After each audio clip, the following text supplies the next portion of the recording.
অনেকদিন পরে cinema release পেয়েছে সরার ফারুকী, তো খুশির খবর এবং আমার জন্য খুশির খবর, যেমনটা আপনাদের জন্য।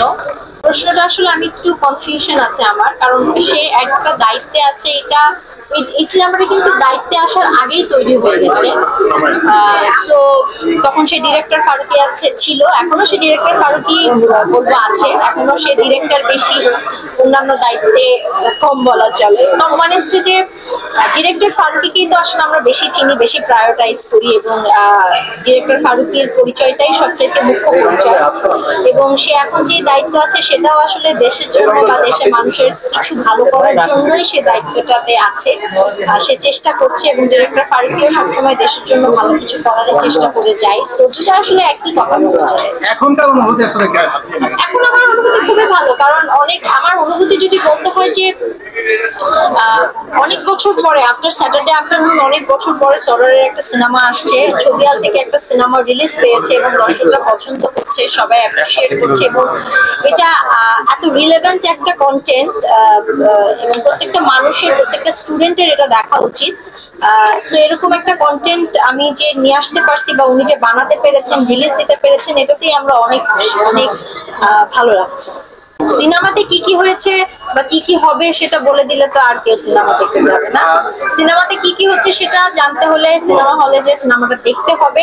আর কেমন হয়েছে সেটা দর্শকরা এখন পর্যন্ত বলছে ভালো হয়েছে, ডায়লগ গুলা রিপিট করছে, সেটাতে আমরা খুবই খুশি এবং আশা করছি যারা যারা দেখবে কেউ অখুশি হয়ে যাবে না, সবাই মজা পাবে, খুশি হবে, কিছু রিয়েলাইজেশন হবে, কিছু রিলেটেবল জিনিস হবে। জানতে চাই 420 যেটা ছিল সেটাতে আপনি অভিনয় করেছিলেন, আর এটাতে প্রথম প্রযোজক হিসেবে আত্মপ্রকাশ করলেন। এটাতে যদিও অভিনয় করেননি, এই পলিটিক্যাল স্যাটারটা কিভাবে নেবে দর্শকের মধ্যে, সেটার সাথে যদি কানেক্ট করতেই বলি, ওটা তো একটা ইতিহাস হয়ে আছে বাংলাদেশে। এটা কিভাবে বিস্তার করতে যায়? আমার কাছে মনে হয় ওটা যেরকম ইতিহাস হয়েছে বাংলাদেশের 840ও ইতিহাস হয়ে থাকবে, কারণ বাংলাদেশের ইতিহাসে আই ডোন্ট থিংক সো এত বড় ক্যানভাসে পলিটিক্যাল স্যাটায়ার কোনো ফিল্ম হয়েছে, এত রিলেভেন্ট এই সময়কার কোনো গল্প নিয়ে কাজ করা হয়েছে এত সাহসিকতার সাথে। সো আমি আশা করছি এটাও 420-র মতোই কাজ হয়ে থাকবে। অ্যান্ড একটা ভালো প্রোডাকশনে জড়িত থাকাটা অনেক ইম্পর্টেন্ট, সেটা ক্যামেরার সামনে না ক্যামেরার পিছে এটা খুব একটা ম্যাটার করে না। 420-তে তখন ক্যামেরার সামনে ছিলাম, অ্যাক্টিং করেছি, এবং 840-তে ক্যামেরার পিছনে কাজ করছি, সাপোর্ট করছি প্রোডিউসার হিসেবে।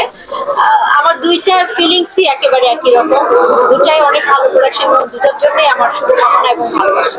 যেহেতু এটা বলছিলেন, এই যে আমাদের যে 5 জুলাই যে ইয়েটা হলো, যে নতুন করে যে আগের শুট ছিল, এটা দেখা হয়েছে, এটা আসলে কবে নাগাদ মনে হলো যে এতটুকু আমরা ইনক্লুড করবো? না, এটা তো আসলে কি আসলে না, এটা কিন্তু যখন শুট করা হয়েছে তখন একেবারে 2023-এর মিডিলে শুট করা হয়েছে, 2024-এর জানুয়ারি মাসে শুট শেষ হয়েছে, এবং শুট শেষ হওয়ার পরের দিন সরারের স্ট্রোক হয়েছে, স্ট্রোক করেছেন, অসুস্থ হয়েছে। সো হ্যাঁ, কিছু কিছু জিনিস আসলে ফিল্ম মেকার তো আসলে একজন ক্রিয়েটিভ মানুষ, সে কখন কি করবে এটা আসলে প্রেডিক্ট করা খুবই কঠিন, আর সরারের বিষয় প্রেডিক্ট করা খুবই কঠিন। বাট 95% সিনেমাটা আসলে বানানো হয়েছে 2023-এ, আগেই বানানো হয়েছে, বাকি কিছু ইনক্লুড করা হয়েছে এখন। তো ফিল্মের খাতিরে বা দর্শকদের জানার খাতিরে, ইনফরমেশনের খাতিরে একটু একটু তো রিশুট করতেই হতে পারে, এটা খুব একটা বিগ ডিল না, সবাই এটা করে। But most of the film shoot হয়েছে এমন 2023-এর নভেম্বরের দিকে। আপনার পাশে যিনি বসে আছে তার ওখানে আমরা যত দেখছি ততই মুগ্ধ হচ্ছি, এবং গতকালকেও মুগ্ধ হয়েছি। আসলে একজন প্রডিউসার হিসেবে আপনার কাছে জানতে চাইবো, তাকে আসলে কিভাবে বিশ্লেষণ করবেন, বা এই যে ক্যারেক্টারটা সে রোলটা প্লে করলো তার কতটুকু আসলে দর্শকদের মন রাখতে পারে?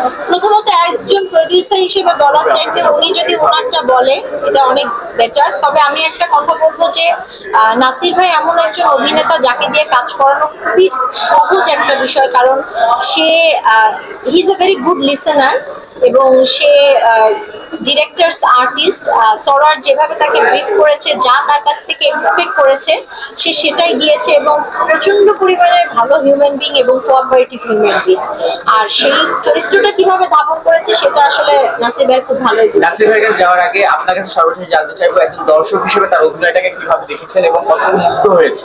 না, নাসির ভাইয়ের অভিনয় আমার সবসময় খুবই পছন্দ এবং উনি ভার্সেটাইল একজন অ্যাক্টর। সেই জন্যই আসলে এই ক্যারেক্টারটার জন্য তাকে কনসিডার করা হয়েছে। মনে হয়েছে যে এই ক্যারেক্টারটা উনি ফুটিয়ে উঠাতে পারবে, আর সেই জায়গা থেকে সে আসলে আমার কাছে মনে হয় দর্শকদের মন জয় করতে পেরেছে, আমারও মন জয় করেছে।